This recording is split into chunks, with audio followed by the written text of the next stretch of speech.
Gov't in Y News. Maritime Council Chairman Executive Secretary Lucas Bersamin states the government is not yet ready to classify the latest Chinese harassment in Ayungin Shoal as armed attack that may trigger the Mutual Defense Treaty. Several senators shared disappointment over the collapse of the Marcos Duterte unit team following the resignation of Vice President Sara Duterte from the cabinet. Suspended Bamban-Tarlac Mayor Alice Guo, along with 13 other individuals, are now facing human trafficking complaints before the Department of Justice, or DOJ. And we will discover why French President Emmanuel Macron, alongside with key African leaders, inaugurated a landmark $1.1 billion vaccine production initiative across Africa. Good evening, Philippines and the world. Today is Friday, the 21st of June, 2024. Join us in the next hour as we deliver today's top stories around the Philippines and in other parts of the world. We are also seen in 1,935 satellite monitoring centers nationwide and via live streaming worldwide through the UNTV News and Rescue social media channels. I am Hardy Delgado. First in the news, the Maritime Council is not considering invoking the Mutual Defense Treaty, or MDT, after the latest incident of harassment by China vessels on Philippine boats, which caused a Navy man to lose his thumb and several others to be injured. This was announced by Presidential Assistant on Maritime Affairs Secretary Andres Centino after a meeting in Malacanang earlier today, June 21. According to Secretary Centino, this was not considered during the National Maritime Council meeting. Executive Secretary Lucas Bersamin, who chairs the Maritime Council, said the government is not ready to classify the latest harassment as armed attack that may trigger the Mutual Defense Treaty. You know, this was probably a misunderstanding or an accident. We are not yet ready to classify this as an armed attack. I don't know kung yung mga nakita namin is mga bolo, axe, nothing beyond that. It took 12 hours before the wounded soldiers and damaged rigid-hulled inflatable boat were finally retrieved last Monday after being harassed and intimidated by Chinese Coast Guard at Ayungin Shoal. Meanwhile, China blames the Philippines for the incident, accusing Philippine troops of entering Renai Reef or Ayungin Shoal without permission. Ryan Nacanlale details why. The Philippine Coast Guard reported on Friday, June 21, that the rescue operation for wounded soldiers and retrieval of a rigid-hulled inflatable boat, which was towed and damaged by the Chinese, took 12 hours to complete following a harassment incident last Monday, June 17. It's also worth emphasizing that the Philippine Coast Guard did the rescue to the injured personnel. It took us more than 12 hours. To retrieve yung mga injured personnel natin on board BRP Sierra Madre. At 10 o'clock in the morning, upon learning the incident, the PCG immediately dispatched the BRP Cabra and BRP Bagakay to Ayungin Shoal to provide assistance. That was 10 a.m. And then we only we were able to retrieve the damaged rib around 12 noon. So it took us 2 hours for us to really safekeep itong damage natin na rib. And then for the AFP personnel who were injured, it's only around 10:30 nang nakuha natin yung mga injured natin na AFP personnel.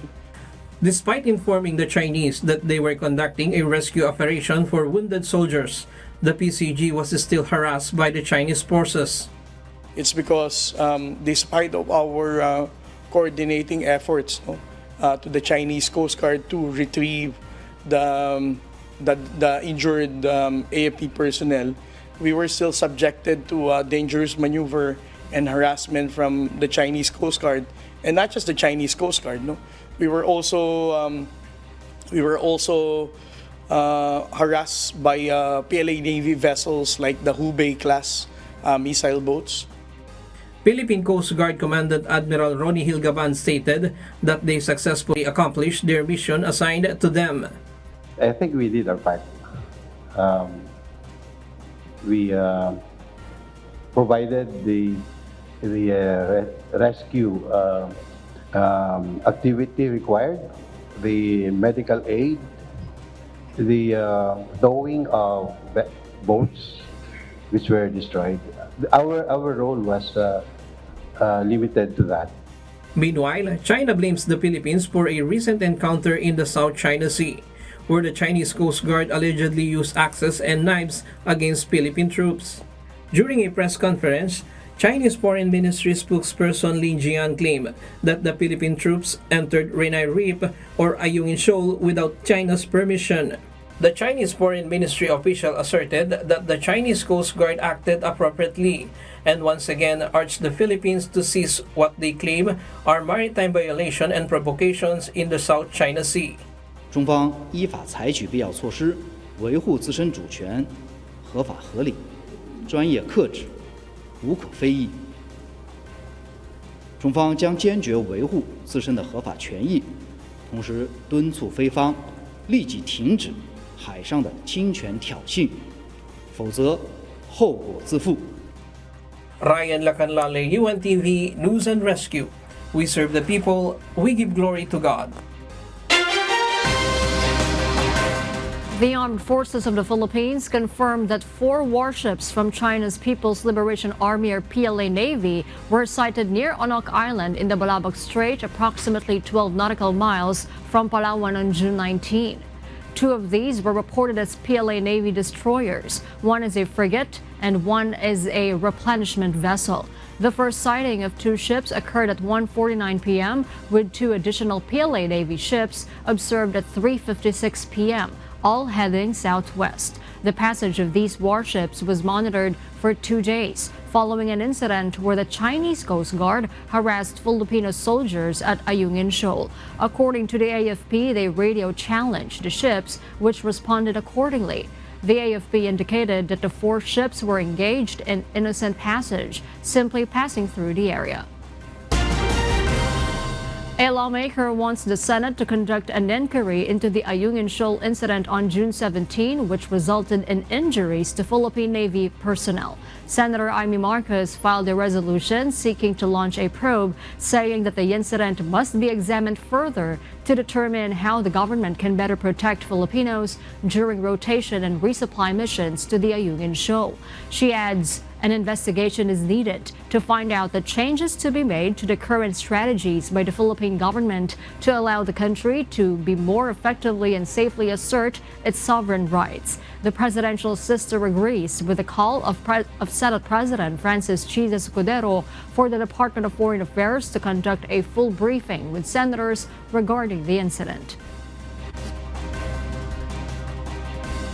Kinakailangan siguro alamin kung ano talaga ang nangyari, kung talagang nagkaroon ng sagupaan at talagang inapi yung mga Pilipino. Nakita naman natin, nasaktan. Kaya't alamin natin para hindi na maulit. We want a full briefing. Kung kinakailangan ng executive session, handa kami. Several senators have expressed disappointment over the collapse of the Marcos Duterte unit team following the resignation of Vice President Sara Duterte from the cabinet. Senator Amy Marcos says she was saddened with what happened. However, the presidential sister claims Duterte has suffered enough, which led to her departure. Marcos reiterates her support to the Vice President, saying that their friendship will always remain. Well, nakakalungkot talaga na nabiyak yung unit team. At siyempre, ang tinatanong ko, sa lahat ng suntok na kinaya at tiniis ni VP, ngayon pa sila nagtatanong at nagugulat. Sobra naman. Meanwhile, Senate Majority Leader Francis Tolentino, who is also a known ally of former President Rodrigo Duterte, was disheartened by Duterte's cabinet resignation. But he stresses the need to select Duterte's successor in the Marcos administration's cabinet. Nakakalungkot na nabasag yung unit team, nakakalungkot din mabawasan ng isang miyembro ng gabinet, but I'm not part of the executive branch. Pareho ko naman tinulungan, pareho ko rin binoto, pareho kong ipinaglaban nung sila po ay lumalaban bilang kandidatong presidente at vice-presidente. Sa mga suporta na kaya ko, nakakalungkot makita na naghiwalay, nag-away at hindi nagkasundo. Suspended Bamban-Tarlac Mayor Alice Guo along with 13 other individuals are now facing formal complaints before the Department of Justice or DOJ. This development comes after the Presidential Anti-Organized Crime Commissioner PAOCC and the Philippine National Police Criminal Investigation and Detection Group or PNP-CIDG filed a qualified human trafficking complaint against them. Dante Amento tells us why. The Presidential Anti-Organized Crime Commission or PAOCC and the Philippine National Police Criminal Investigation and Detection Group or PNP-CIDG filed a qualified human trafficking complaint at the Department of Justice or DOJ on Friday, June 21. The respondents include suspended Bamban-Tarlac Local Chief Executive Alice Guo and 13 alleged conspirators. Lumabas na mga ebidensya dito tulad ng kanyang fact na siya ang nag-apply doon sa dating NOLO, sa NOLO from the local government. Lumabas din ang kanyang involvement doon sa lessor company. At kasama na din yung mga ibang ebidensya dyan tulad ng mga pangalan niya na lumulutang sa mga sabi-sabi mga dokumento na nahanap na sa Pogo compound.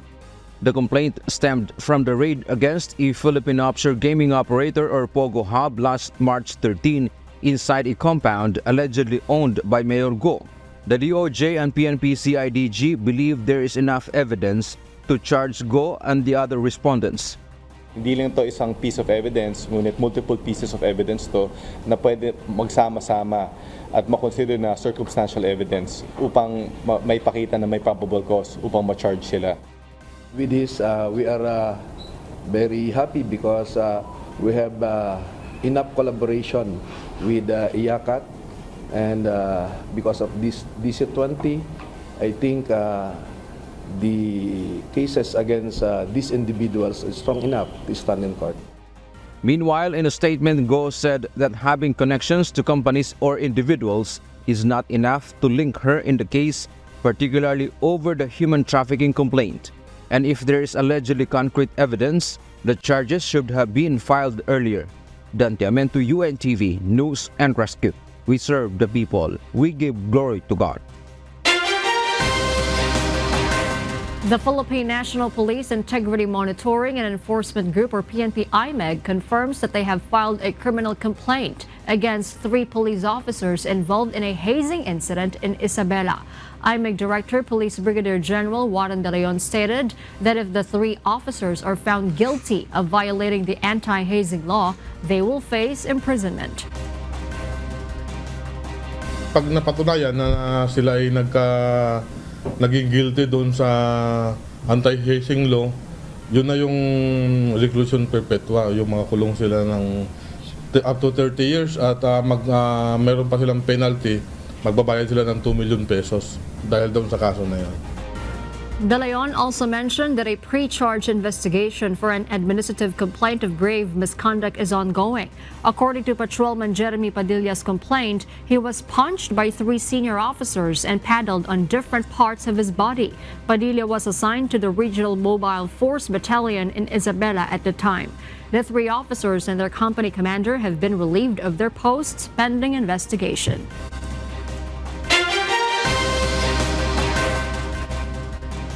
And for the news abroad, French President Emmanuel Macron, alongside key African leaders, inaugurated a landmark $1.1 billion project designed to accelerate vaccine production across Africa.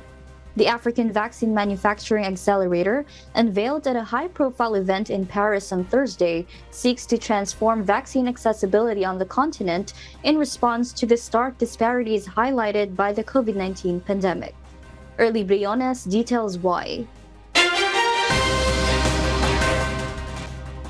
French President Emmanuel Macron with key African leaders launched on Thursday, June 20, a landmark $1.1 billion vaccine production initiative across Africa. African Union Commission Chief Moussa Faki Mahamat hailed the new initiative, emphasizing its potential to significantly boost the pharmaceutical sector in Africa, highlighting the current challenges, as Africa imports a staggering 99% of its vaccine, often at prohibitive cost. The European Union has pledged $800 million towards the project, underscoring its commitment to offset startup expenses and sustain demand for vaccine produced within Africa. Meanwhile, Helen Rees, Executive Director of WIT's Reproductive Health and HIV Institute, or RHI, at the University of the Witwatersrand, noted that by the time vaccines were widely available in Africa, natural infections has already led to widespread immunity, diminishing the impact of the vaccines.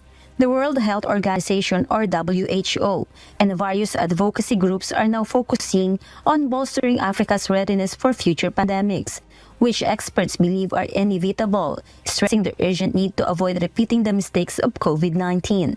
Despite South Africa being the only country able to produce vaccines at the onset, efforts to establish a comprehensive pandemic treaty at the WHO have faced setbacks due to the sharing of pathogen information and high-tech countermeasure, which will resume with hopes of reaching an agreement by 2025. The Paris event, attended by leaders from Botswana, Rwanda, Senegal, and Ghana, also highlighted Gavi, the Vaccine Alliance's funding appeal, and a crucial player in delivering vaccines to developing countries, seeking $9 billion to support its programs from 2026 to 2030.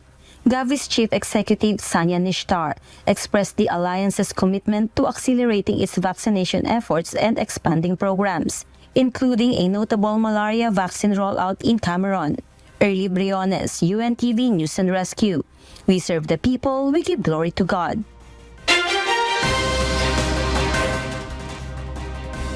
We'll share more global stories with you later, but for now, back to you, Harleen. Thank you, Marvi.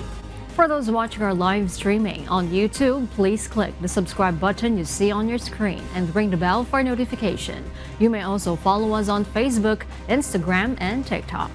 President Ferdinand Marcos Jr. believes that the connector roads of the Manila-Cavite Expressway, or Cavitex, will significantly help reduce traffic problems in Metro Manila. It is expected that motorists will start benefiting from the Cavitex C5 link Sucat interchange beginning tonight. Nel Maribuhok reports. There will be free toll on the Manila-Cavite Expressway for 30 days. This was announced by President Ferdinand Marcos Jr. at the inauguration of the Cavitex C5 link Sucat interchange in Parañaque City on Friday, June 21. Although no date has been set for its implementation, the President believes that this will greatly help motorists amid the rising prices of petroleum products.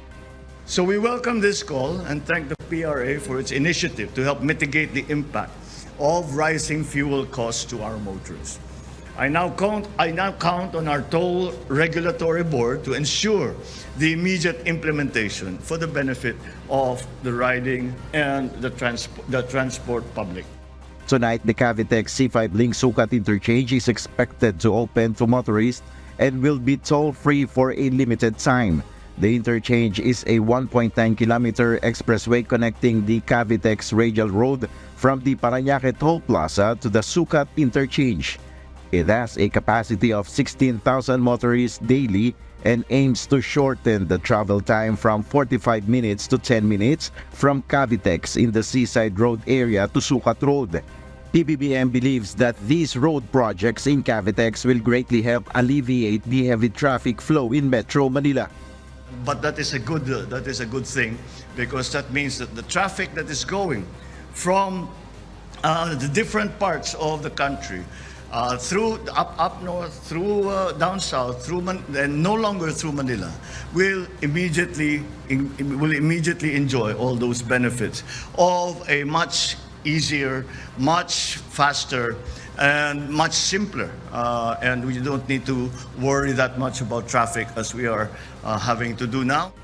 Nel Maribuhok, UNTV News and Rescue. We serve the people, we give glory to God. Senators are urging the Department of Transportation to support local manufacturing of modern jeepneys as the government pushes the Public Utility Vehicle Modernization Program, or PUVMP. JP Nunez will tell us why. As the government pushes for the full implementation of the Public Utility Vehicle Modernization Program, or PUVMP, senators urge the Department of Transportation on Friday, June 21, which is the implementing body, to support the local production of modern jeepneys. Senator Raffy Tulfo, who chairs the Committee on Public Services, questioned the DOTR why they consulted foreign manufacturers instead the local manufacturers when they started the PUVMP way back 2017. Kukonsultahin yung mga manufacturer ng boss, jeep yung pinag-uusapan. At imported pa. At parang nabastos pa po yung mga local manufacturers natin. Malaki pong may tulong to sa ating ekonomiya pag suportahan po natin yung local manufacturers natin. Senator J.V. Ejercito echoes the same sentiment, believing local manufacturing of jeepneys will decrease the price of units compared to imported modern jeepneys. Gusto natin buhayin yung local, supportahan yung local manufacturers para magkaroon ng employment. So hanggang magkano kaya na yung abot kaya ng ating mga operators? Yung first 1,000 units, committed po ako doon. Bibigay ko na 985,000 pesos. Yung lumampas po ay 1,997,000. Pero ito po ay full electric na. However, if local manufacturing pushes through, the prescribed engine will still be imported as it cannot be manufactured locally. Walang manufacturer dito ng makina. We outsource them from body chassis. Yung mechanical parts and engine, sa labas na lahat yan. Ang Euro 4 engine ay obsolete na sa mga ibang bansa. Pumunta ka ng China, pumunta ka ng Japan, maski saan, wala nang gumagamit ng Euro 4 engine. Yung Euro 4 engine itinatapon dito sa atin, sa Pilipinas, dahil basura yon sa kanila. When we assume this position, this was the standard set by the Department of Environment and Natural Resources.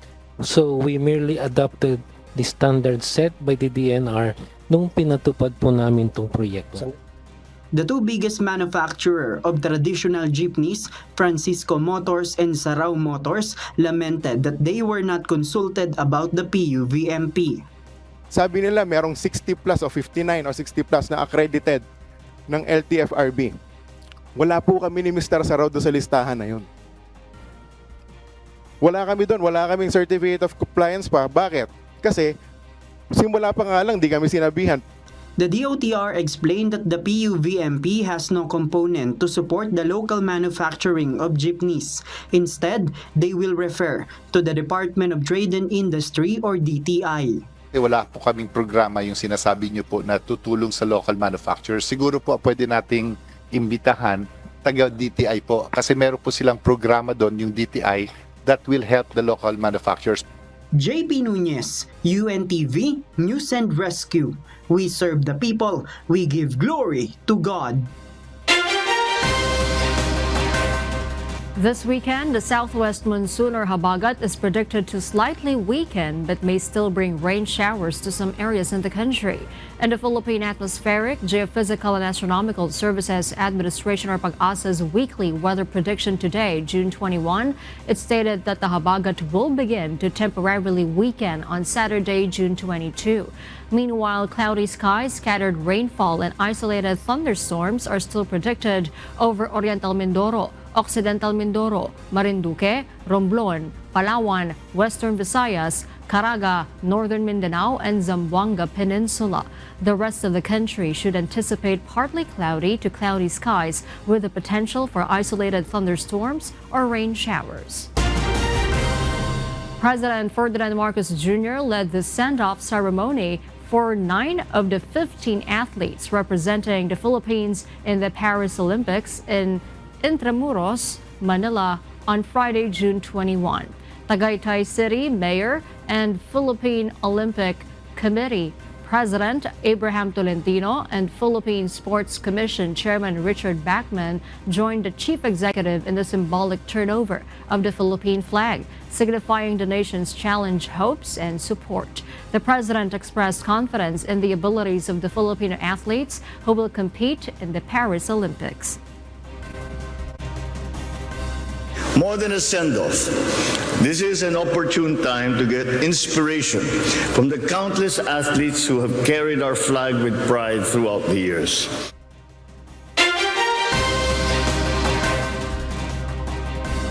And in other global news, the Pentagon announced on Thursday, June 20, that the United States military's Gaza pier has resumed aid deliveries to the besieged Palestinian territory. Due to poor sea conditions, the temporary pier was removed last Friday, June 14, and reattached to the shore on Wednesday, June 19. Although the United Nations also said that it has not yet transported the aid to their warehouses, leaving the aid to pile up by the marshalling area. In previous instances, the pier was also temporarily removed due to rough seas resulting in damages to the pier. The U.S. military estimates the pier will cost over $200 million for the first 90 days and will require about 1,000 service members. Because of worsening sea conditions, Pentagon's Air Force Major General Patrick Ryder stated that the pier may only be sustainable until August or September this year. And those are the reasons behind the news in other parts of the globe. I am Marvi Delfin, live from Perth, Australia. Good evening. The Metropolitan Waterworks and Sewerage System orders Maynilad to rebate some customers in Caloocan City. Asha Kadapan Jr. explains why. The Metropolitan Waterworks and Sewerage System conducted water sampling in 14 barangays in Caloocan City in December 2023 and showed high coliform level in the water from Maynilad. The MWSS explains the water concessionaire acted on the concern but went beyond the 3-day deadline the regulator orders. With this, the water regulator says customers should be compensated from the inconvenience and risks it posed to the public. If it's beyond the Philippines national standard for drinking water, I will not risk their health. So because of that, because of this, the MWSS-RO decided to impose financial penalties on Maynilad for this Caloocan incident, and for this amount to be rebated to the consumers affected. Maynilad, however, assures that the incident in Caloocan City was an isolated case and they have been on best efforts in making improvements in their service. May mga incidents lang din po talaga na minsan dahil nga po nagkakaroon tayo ng mga maintenance works na dedicated din para i-improve yung system. May mga ganito po tayong na-experience na mga insidente ng coliform intrusion.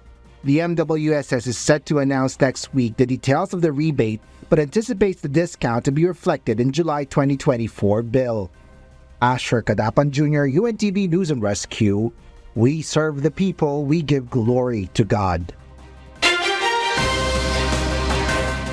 Manila Bulletin's technology editor and IT head Art Samaniego denied accusations that he is the hacking mastermind behind several private and government websites. He is identified by the suspected hacker recently arrested by the National Bureau of Investigation, or NBI, who claims hacking was ordered to generate fresh content for his column and social media platforms. According to Samaniego, the burden of proof is on the one who accuses. The daily broadsheet Manila Bulletin has released an official statement regarding the accusations against some of its employees. The media outlet emphasized that Manila Bulletin, as a responsible corporate citizen, always complies with the law.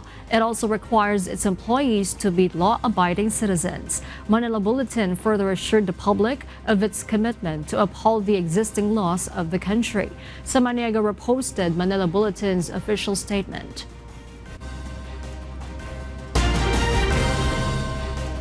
Following the resignation of Vice President Sara Duterte as Department of Education Secretary, Albay 2nd District Representative Joey Salceda, House Ways and Means Chairperson, floats two names as best candidates for the vacated position. These are Commission on Higher Education Secretary Prospero Popoy De Vera and Sinergia Foundation Chief Executive Officer Milwida Nene Guevara.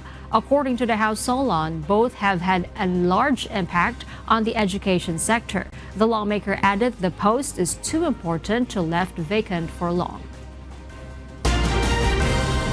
The Philippine Health Insurance Corporation Board approved an increase in its coverage for hemodialysis treatments. From 2,600 pesos package amount per hemodialysis session, this will be increased to 4,000 pesos. According to the Department of Health, to ensure that the improved benefit can be already claimed, a detailed PhilHealth circular and operationalization would be crafted. Apart from this, the NG PhilHealth Board also approved the catheter insertion and blood transfusion payments that may be claimed separate from the main case rate for admission. The Department of Agriculture and Bureau of Animal Industry, or BAI, confirmed on Friday, June 21, that the Philippines has recorded its first case of Q fever from Santa Cruz, Marinduque.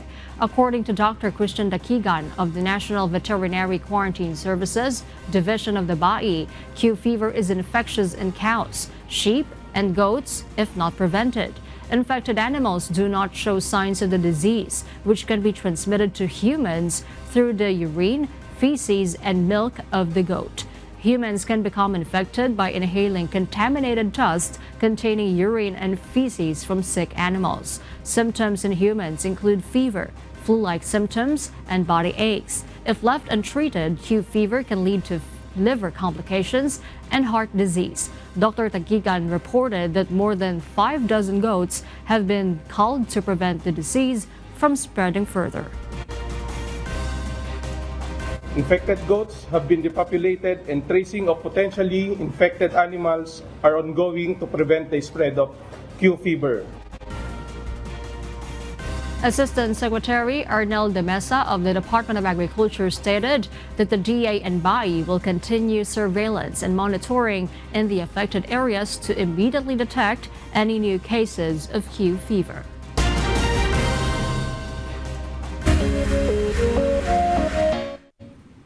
Wish 107.5 has once again been recognized as the FM radio station of the year at the recent Golden Laurel de Batangas Province Media Awards held at the Lyceum of the Philippines, University, Batangas. Gladys Tuwabi reports. After the successful launch of the Wish Bus in South Korea, new opportunities have emerged for original Filipino music, or OPM, to be known and seen by a wider audience. Wish 107.5 is celebrating another milestone after being recognized as the FM radio station of the year at the recent Golden Laurel de Batangas Province Media Awards held at the Lyceum of the Philippines, University, Batangas. Mula sa pamunaan ng Wish FM 107.5 sa pangunguna ni Kuya Daniel Razon, kami po ay lubos na nagpapasalamat sa bumubuo ng Golden Laurel the Batangas Province Media Awards sa isang pagkilala na naman na kanila pong ibinigay sa WIS FM 107.5 as the FM radio station of the year.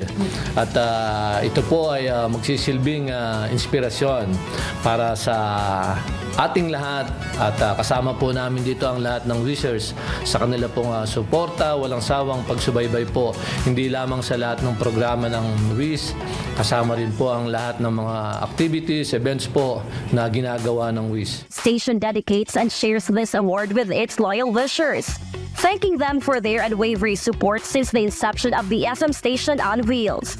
In the same awarding ceremony last year, Wish 107.5 received the same honor as the FM radio station of the year. As Wish 107.5 celebrates its 10th anniversary, the station continues to support OPM and bring it to the global stage. The station remains a vital instrument in giving hope to local artists starting in the music industry and will continue to inspire and entertain wishers through music and charity. Gladys Tuwabi, UNTV News and Rescue. We serve the people, we give glory to God. Our Kasambahay. As the world faces these trying times amid the various challenges and uncertainties, we are inviting everyone to join the global prayer for humanity from Monday to Friday, 9:30 p.m. Philippine time on all social media accounts of the members Church of God International or MCGI. And before we close, we will leave you with a word, giving glory to God. From the book of 1 Thessalonians, chapter 5, verse 15, it says, "See that none render evil for evil unto any man, but ever follow that which is good, both among yourselves and to all men."